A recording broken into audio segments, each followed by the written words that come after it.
Good evening and welcome to 60 Minutes. I'm Tara Brown. First, there was Harvey Weinstein and then Jeffrey Epstein. Two men so corrupted by their own power and money, they thought it entitled them to sexually abuse any woman or teenager they wanted. Now, one of the biggest icons of modelling stands similarly accused of being a sex fiend. You mightn't recognise his name, but for decades, Frenchman Gérald Marie was the super agent who decided, or torpedoed, the careers of supermodels. He even married one of the most famous of them all, Evangelista. But our global investigation has uncovered more than a dozen former models with shocking accusations about the 70-year-old. They say he's a predator who ritually abused and raped young women, including minors, in his care. Tonight, they're demanding Gérald Marie be held accountable for his depravity.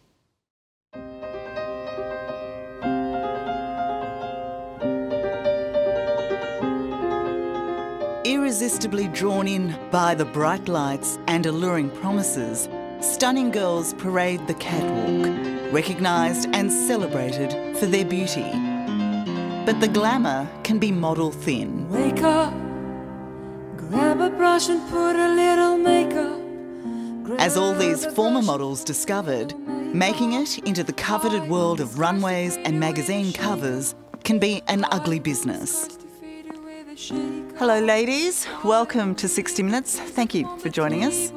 They've come from all over the world to find one another. I'm in Boulder, Colorado. I'm in London, UK. Western Europe. Oahu, Hawaii. Brisbane, Australia. Sharing the same shocking experiences of intimidation, sexual harassment and rape when they first started out as models in Paris. I knew he had all the power, and I was a foreigner.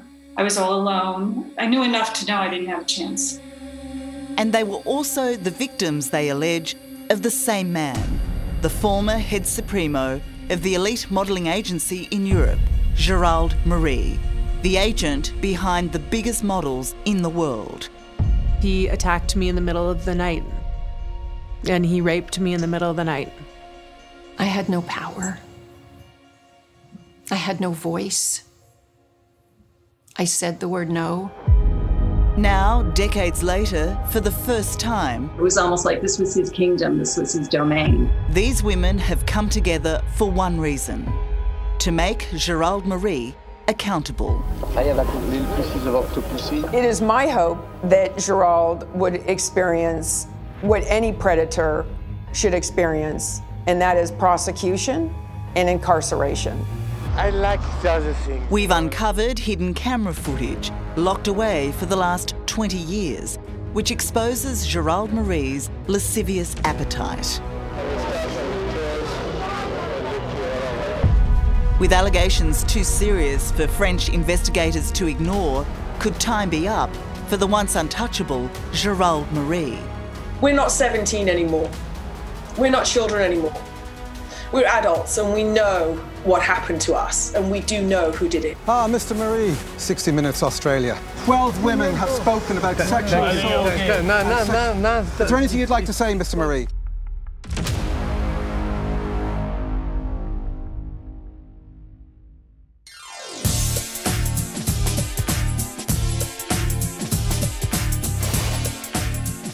It was the era of the supermodel, with French model impresario Gérald Marie almost single-handedly transforming top models into worldwide superstars. He even married one, Canadian beauty Evangelista. Being an agent in the 80s was so spectacular and exciting and glamorous. Money was everywhere, and we made lots of it. As vice president of Elite Chicago in the 80s, Marie P. Anderson revelled in those heady days.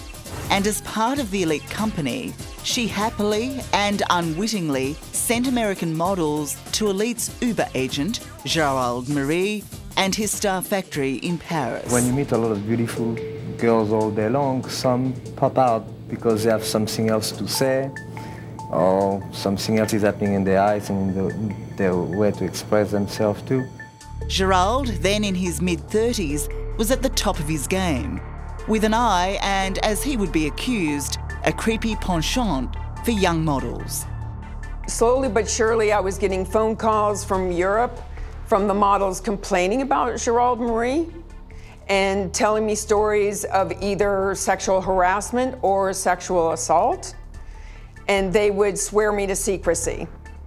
So I never betrayed their trust. How many girls did you get calls from? My memory serves 4 to 5 girls. In 1986, unaware of those calls, a gorgeous and vulnerable 17-year-old Carrie Otis was on her way to Paris. Deemed too exotic for the American market, the young runaway was sent to try out for the masterful Gérald Marie. I had no idea what to find, what to expect. And really, when I was told I would be staying at the boss's apartment, you know, naively, I thought that might be a really good thing. Maybe somebody saw something special in me. So when you first met Gérald Marie, what was your impression of him? He was intense. He wasn't a warm, open, friendly guy. It was very businesslike. He was very cold. Yeah, I felt definitely inferior.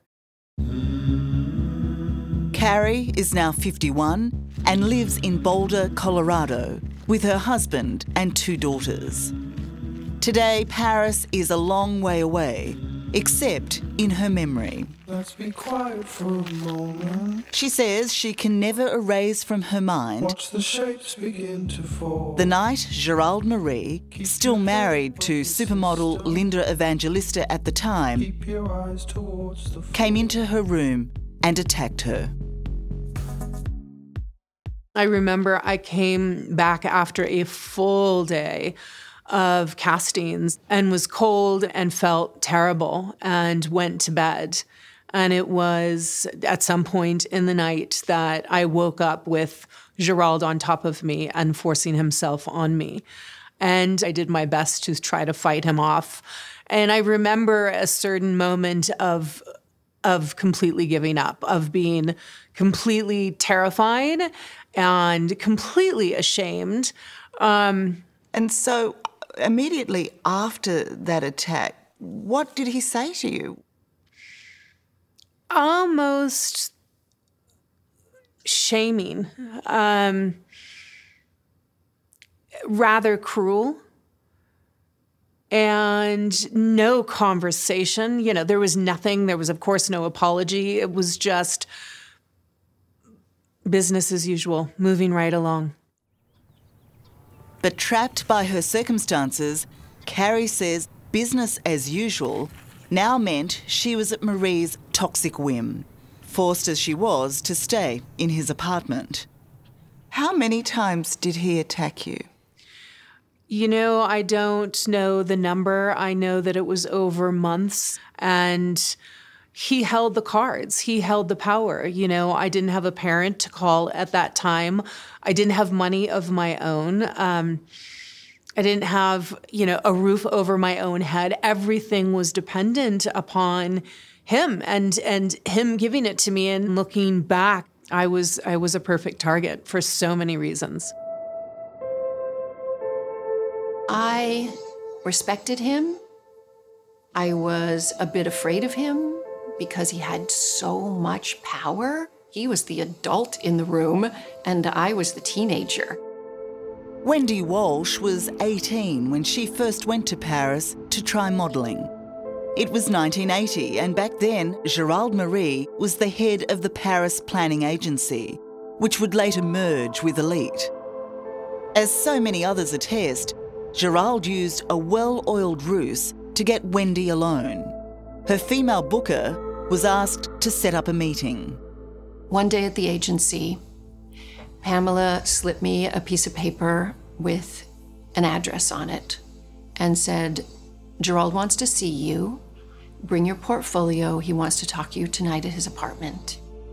Like Carrie, Wendy's account of what happened at that so-called meeting is harrowing. He grabbed my breast and he grabbed my hips and he said, I like this, I like this. He took my hand and he took me into a little bedroom off the kitchen and he laid me on the bed and I was frozen. I managed to say, I'm not on the pill. And he laughed and he said, oh, really? I'm not on the pill either. And then so quickly, he turned me over. I felt him sliding my jeans down and I'm like, what the heck? I turned and looked over my shoulder and said, no. And he spit in his hand, put the saliva on his penis, and raped me anally.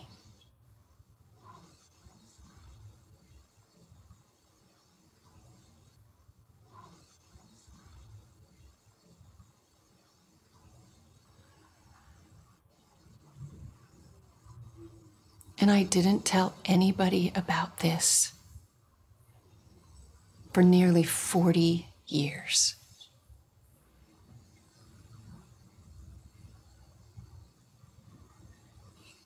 It must be very difficult for you to retell it again now. What made you stay silent for so long? I felt stupid. I felt ashamed.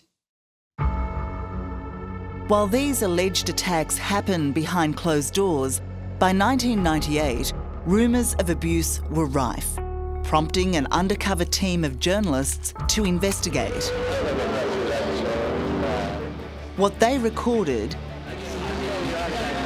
has been buried for the last 20 years. That tape is absolutely crucial evidence.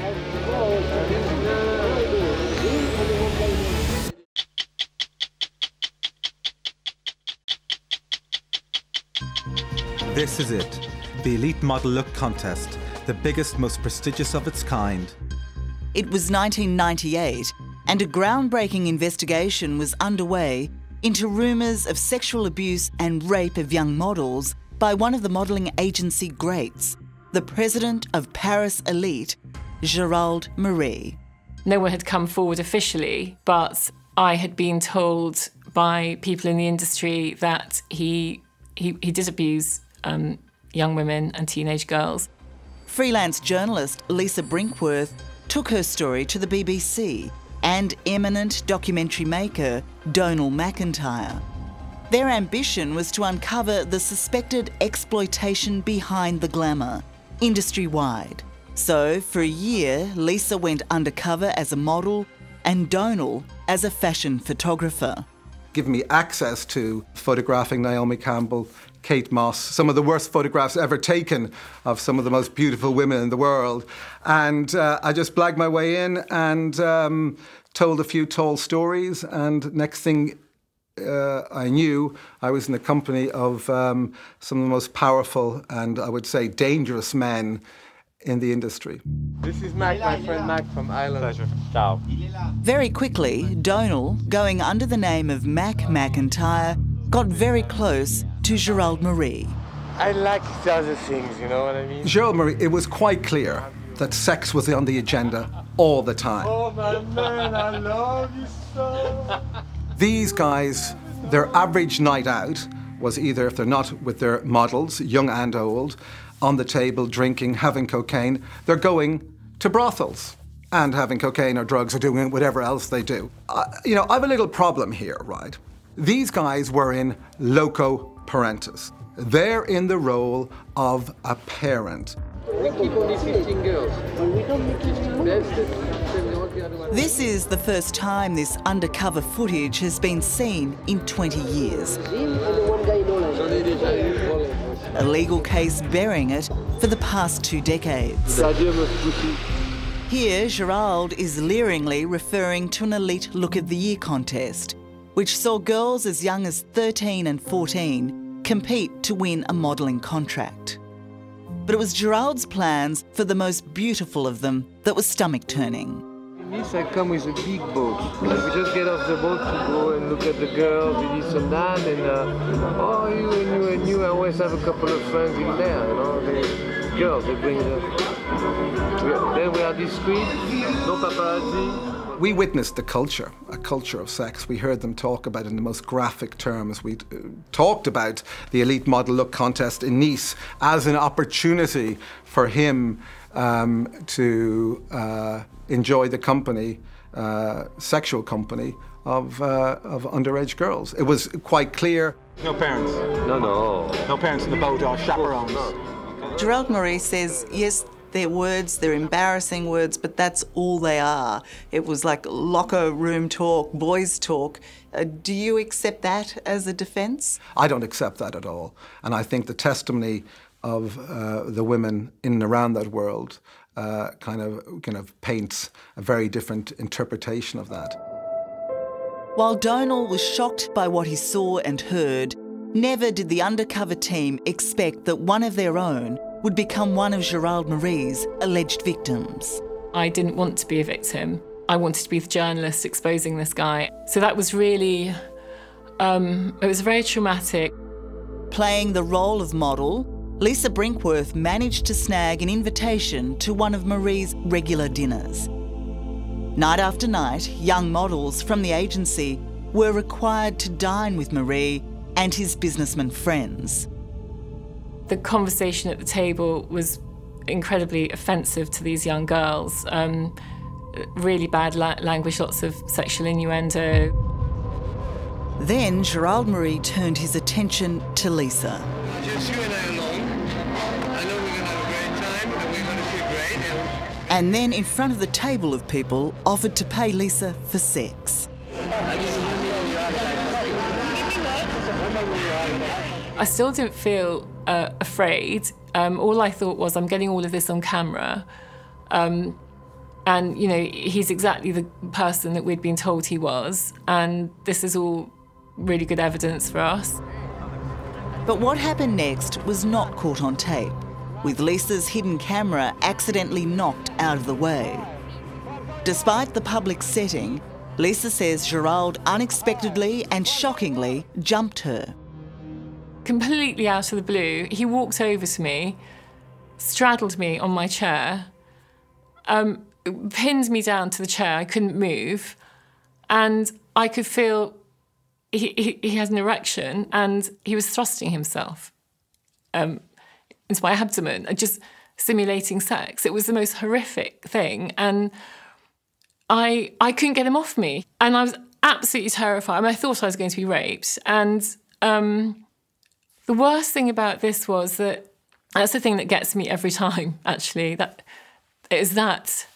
where all these men sat around, laughing. Sorry. It's okay. Sorry. That was almost the worst part of it. No one helped me. And it was so normal. It was so normal to them. Can you tell me what you witnessed in regards to his behaviour towards Lisa? I saw him mount Lisa. We were in a nightclub, brothel, and I saw him mount Lisa and thrust into her. I didn't want the assault included in our programme. Why didn't you want that included in the BBC documentary? There was a lot of shame. I felt really ashamed. I didn't tell my family, I didn't tell anybody. I didn't want my parents seeing this. I didn't tell anybody. Was your intention to actually report the assault? I wanted to, but in that room that night, I was directed not to report it at the time because it would cut short our investigation. And in my shock and in my trauma, I went along with that. How do you now view the direction that you were given not to report this to police, given what the subject matter was of your documentary? Yeah. Now I realise that actually that would have been crucial. That should have happened. It should have been reported. Gérald Marie would later deny the assault, But in 1999, the BBC ran its expose of the fashion industry, with Gérald Marie's bad behaviour around young models front and centre. 11:30. 11:30. I'll see you for 11:30. Va bene. The worldwide condemnation was damning, and the reign of Gérald Marie was judged to be over. But not for long. The industry, didn't just forgive him, they didn't convict him, they gave him more business, and he continued to make millions over the next 2 decades.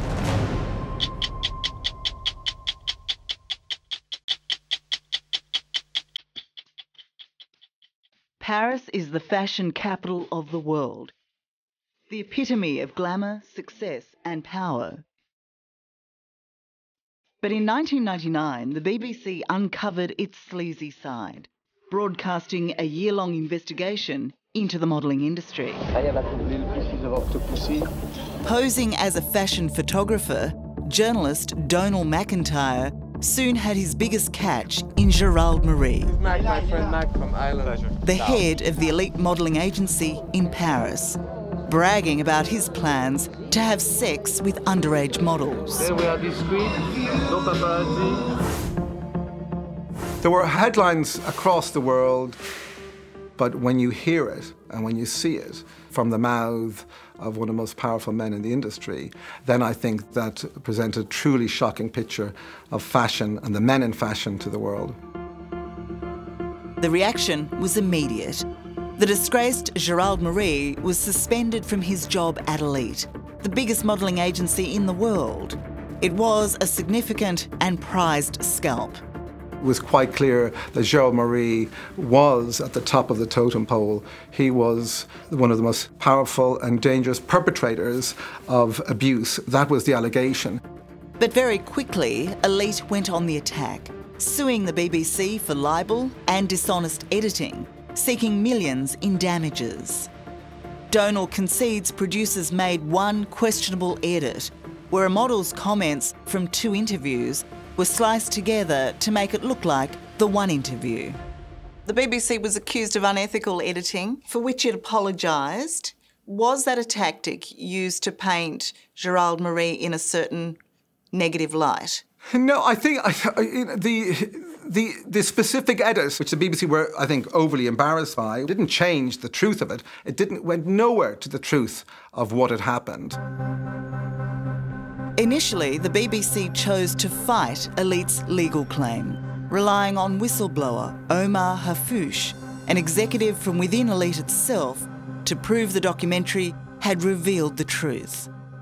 It changed my life. When I decided to tell the truth to the BBC, I lived 3 of the worst years of my life after that. Omar Hafuch is an intriguing character, a trained concert pianist and wealthy businessman with a seemingly unshakable honest streak. He was the licensee of the Elite Look of the Year contest in Ukraine, but was appalled by Gérald Marie's treatment of the young contestants. My first impression about him was that he's a sexual predator. He used to touch the girls, he used to show them that he's the one who decides, that if they are nice to him, they can have a career, they can win the contest also. And I said to the girl that it's not normal, you're not obliged to sleep with anybody. Did you ever confront Gérald Marie about his behaviour? Of course, I confront Gérald Marie about his behavior several times. He was not afraid. He was like, why, you're homosexual? He was saying that. I said, no, I'm not homosexual. You don't like girls? Of course I do, but these girls, their family, they send them to us because they trust us. As a star witness for the BBC, Omar claims the pressure on him became personal and menacing. So much so, the BBC supplied him with bodyguards.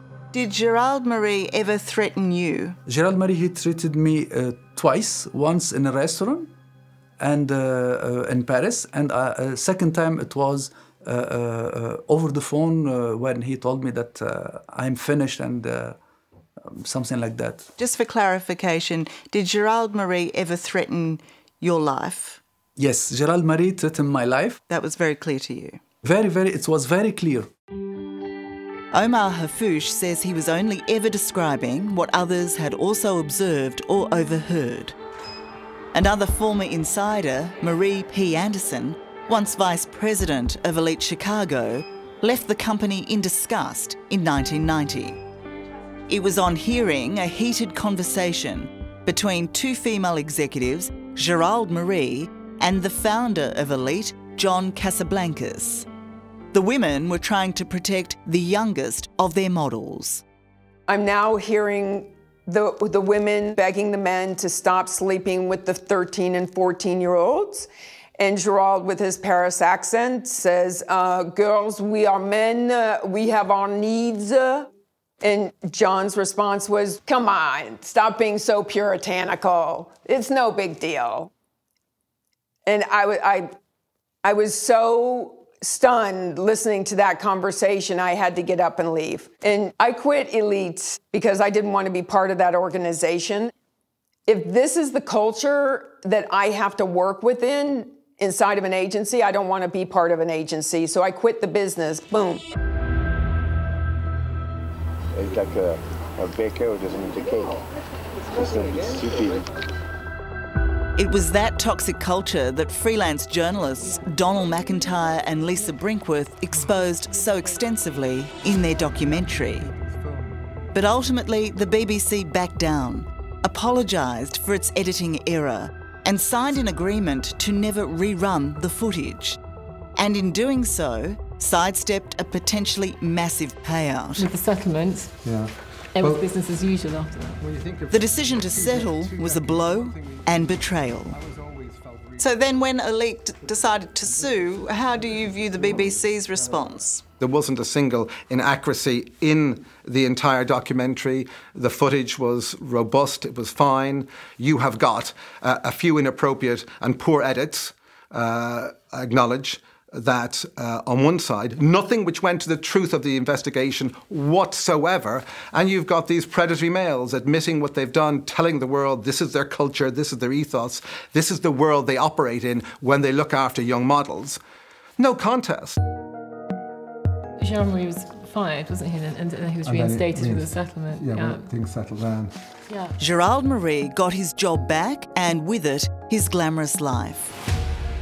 But now, 2 decades on, French prosecutors have launched a criminal investigation into allegations of rape, child rape, and sexual assault. And Marie may not get a second chance. Not if former top model Carrie Otis, his victim and greatest pursuer, gets her way. It's really important in this world that criminals, that rapists, that, sex offenders don't keep getting away just because of their position of power.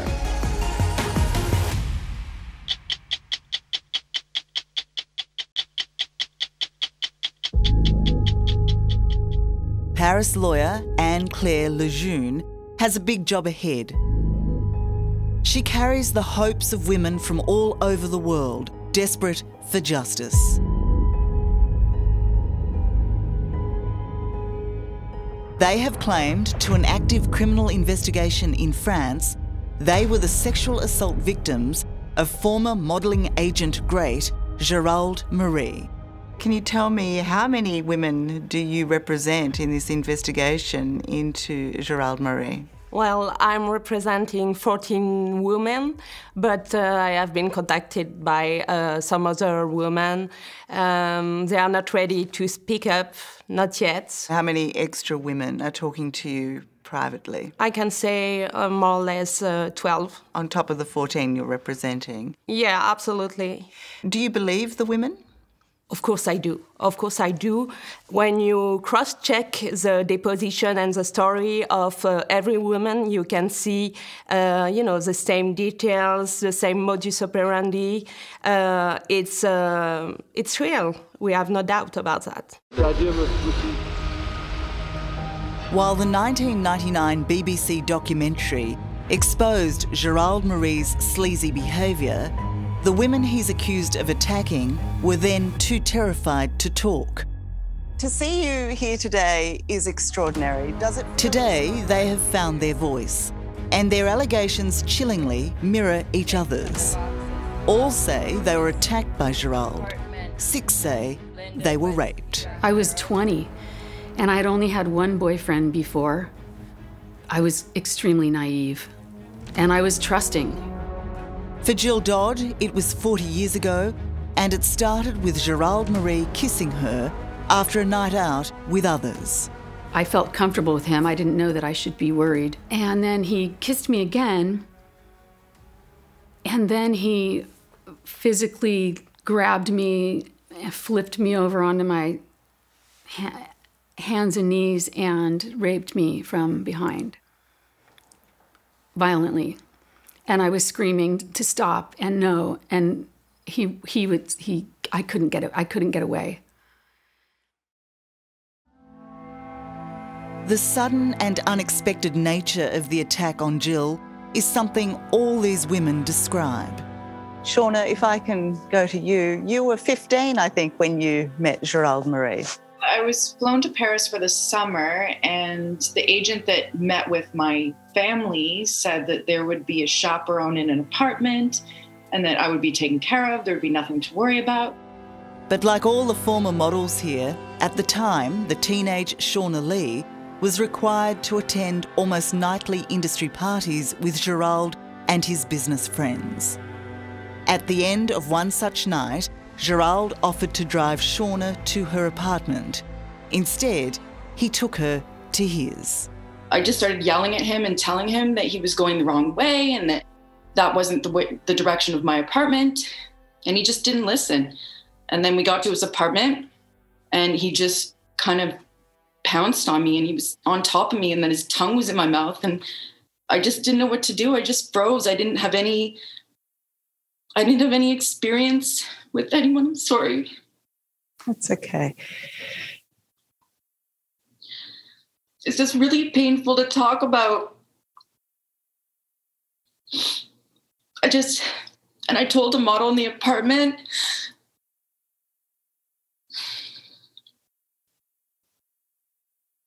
And he brought me into his office and he called me out on the rape, and he said, "What are you going to do? Go home and flip burgers?" It was like a horrible, humiliating experience. I just felt so violated. And, he was older than my father at the time. I was 15. He was like 42 years old. I never saw it coming. So he rapes you and then he threatens you with your career if you dare tell anyone. Yeah, basically. He was laughing about it. Like he thought it was a joke. Oh my gosh. First of all, thank you, Shauna, for sharing your story, because it was the first time I heard it, and it breaks my heart. In 1990, Swedish model Ebba Carlson was 20 when she was called into Gérald Marie's office. And he pulled out all these portfolios with all the beautiful women, and some of them were Swedish. And he said, "Do you know who these women are?" And I'm like, "Well, yes, of course, they're famous." And as he said, "Do you know what they did to earn 6 figures?" And as he did that, he shoved his hand up my skirt into my vagina with his hand. And I felt like somebody just chopped my head off, because I was so shocked. I just froze, and I pulled away, and I'm like, I didn't know what to do, how to react. And I went out of the office, and I just sat outside the office on the street on a bench and cried. E.J. Moran's account is strikingly familiar. Ordered to attend dinner, and then, given some work-related excuse, taken back to Gérald's apartment. I didn't want to go to his apartment at all, but he was my boss. Once I got upstairs, he basically threw me on the bed and put his hand over my face and held me down and started calling me all kinds of names in a low, horrible voice. And he raped me violently, and he was horrible. I knew I couldn't report it. I knew he had all the power, and I was a foreigner. I was all alone. I didn't speak very much French. I was in his apartment. I knew enough to know I didn't have a chance. On her first night in Paris, Paula Thomas, 17 at the time, was asleep when Gérald Marie, the boss she'd not yet met, crept into her apartment. In the middle of the night, I woke up to a man sitting on top of me. The bed sheets were pulled down, and I heard him say to me, "Welcome to Paris, Paula, it's Gérald." I was in complete shock, obviously. I'd just woken up from sleep, and I'd never met Gérald before. He did actually stop, and he did actually leave the room. But at that point, I was just shaking and didn't really know what to do or what to say. A few weeks in, another attack, this time in Gérald's office. He pressed himself up against me and he pushed me up against the filing cabinet, and he had an erection. And he basically said, if you want to be paid, you're going to have sex with me. And I pushed him off and left the building as quickly as I could. Laurie Marsden was told she had an enormous future as a model. Did anyone warn you that you may also become prey in this world? No, I went into it very wide-eyed and just, happy. But Laurie, now a psychologist based in Brisbane, felt the full brunt of saying no to Gérald Marie. It all happened very quickly, but he just pushed me through a door, into another room, onto a bed, and he landed on top of me. And he was grabbing my breasts, and he was pulling up my skirt. And then I realized that I was in big trouble, that I was going to get raped. So, I started struggling more and more and shouting at him to stop. Laurie says Gérald was deaf to her pleas, but she somehow managed to get out from under him and run from the room. In retribution, Gérald cancelled Laurie's next 3 cover shoots for the highly sought-after Elle magazine, a message her career at the elite modelling agency was now dead. He got off the phone, he hung up, and he turned to me and he said, "They're cancelled." And I said, "What's cancelled?" And he said, "Your L trips." And I said, "Well, which one?" And he said, "All of them." So I, that was sort of like the second punch, It was like there was the attack, and then there was this sort of sabotaging me in my career. And that was actually the point where I was overwhelmed. Laurie went on to have a great career with another agency, but it was a pattern of payback that Gérald seemed to use on those who rejected or confronted him. And it wasn't just against women. A former elite insider, Omar Hafuch, suffered years of untruthful attacks on his reputation for daring to speak out against Gérald Marie, for which he successfully sued Marie. Omar has now met with French prosecutors to support the 14 former models who accuse Gérald Marie of sexual assault and rape. I am talking for only one reason. First, I want the truth to be known.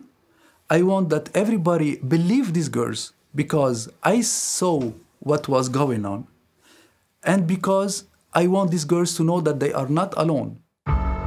The French investigation was launched in September last year in response to written allegations made by the women in this story. But their greatest legal challenge is that the statute of limitations, the 20 years in which to make a complaint to the courts, has expired.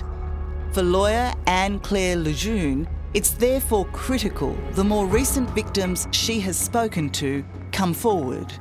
Well, the prosecutor has been quoted as saying that it is important to investigate so that there are no forgotten victims. You must find that very encouraging. Yeah, absolutely. And, then we need all the victims to to come forward. It's very hard to convince them to speak up. Unable to have charges brought against Gérald Marie because of the length of time that has passed, these women will be considered vital witnesses in the current criminal investigation. But their determination in facing down one of the most powerful players in the industry and demanding change industry-wide cannot be underestimated.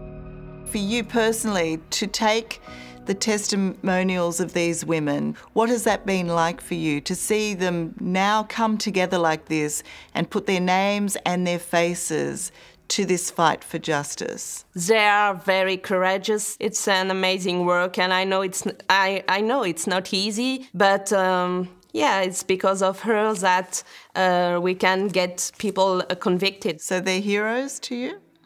Yeah, they are heroes, absolutely. We set the world on fire.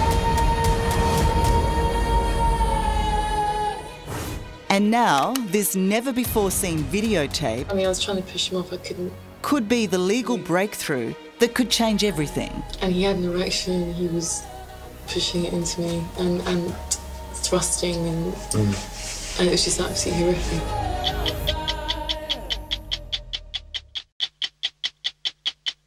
At the time I was in shock. I came back here, I felt absolutely violated. And I just burst, I didn't want to, but I burst into tears. It was a bit unprofessional, but I did. This footage has never been seen before. Lisa Brinkworth made this recording in the moments immediately after she says she was sexually assaulted in 1999. Just all of a sudden, he just came over and he was on top of me, he straddled me, pushed himself and pinned me to the chair. And Lisa alleges her attacker was big-time model agent Gérald Marie, who was unaware that she was an undercover freelance journalist posing as a model. And it was just absolutely horrific. It was the nearest thing I've ever experienced to rape. Lisa was investigating Marie for a BBC documentary after being tipped off by models that he was a serial sex abuser. Never did she expect to be one of his alleged victims. Nor did she ever expect to see this tape again, buried as it was by the BBC. The BBC locked away the recording when it settled a libel suit brought by the elite modelling agency.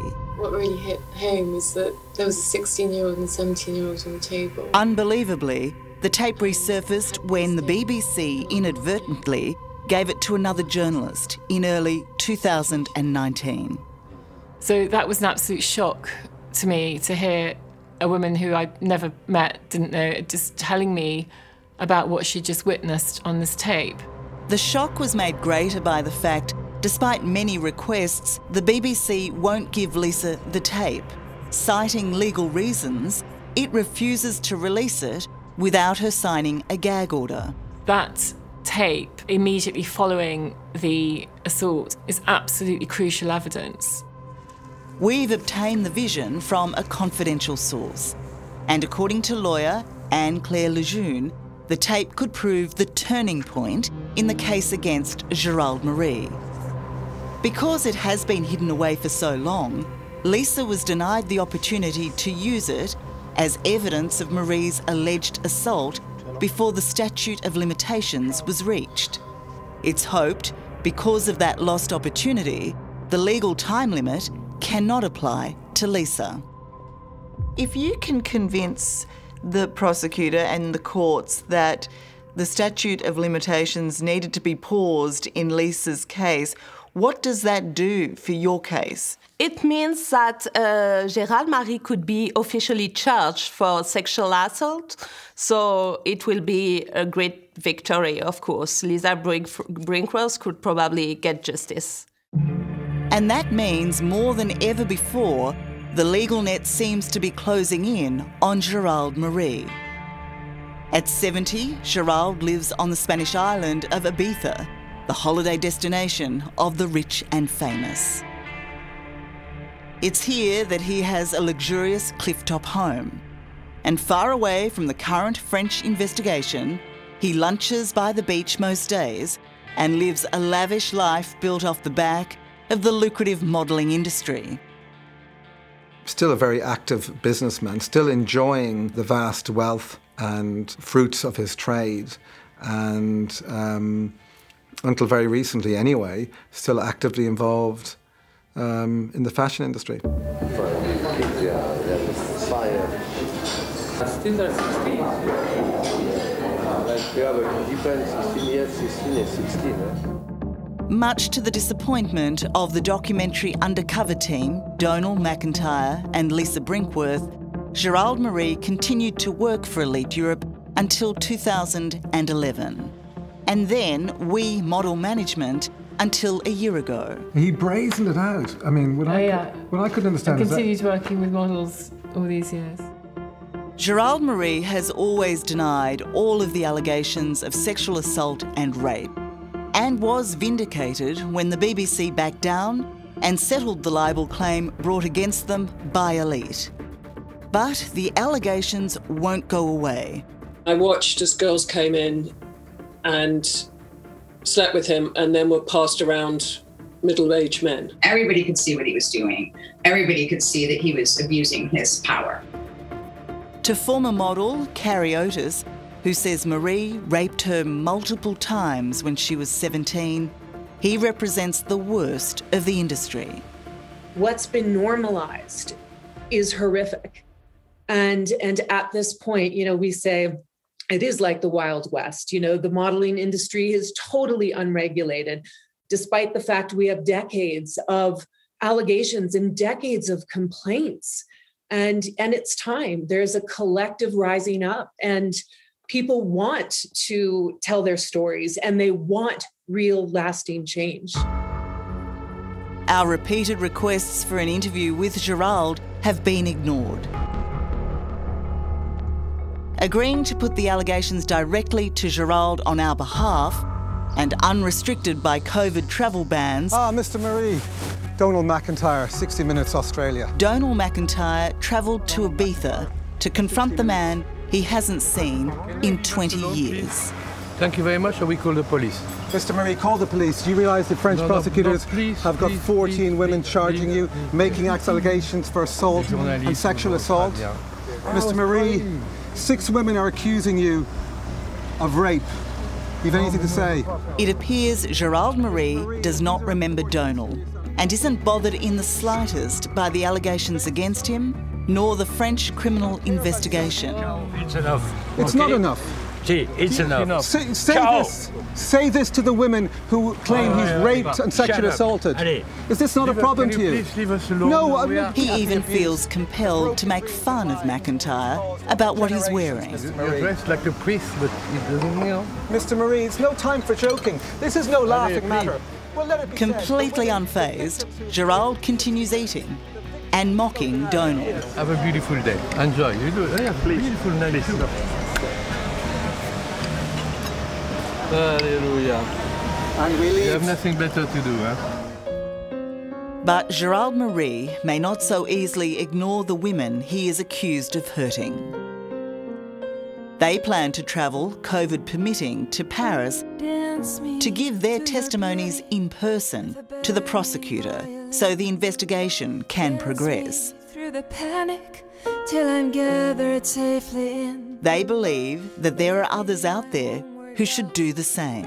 And dance me to the end of love. All your stories have been incredibly compelling, and yet Gérald Marie continues to deny that he harassed you or raped you or hurt you or ended your careers. He denies it. He says it's rubbish. What do you say to him? We'll see about that. We'll see about that. We're not 17 anymore. We're not children anymore. We're adults and we know what happened to us. So we'll see you in court. I understand how scary it is to come forward.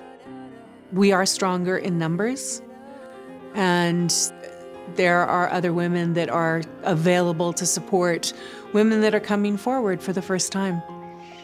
So I think anything is possible. I don't think this show is over.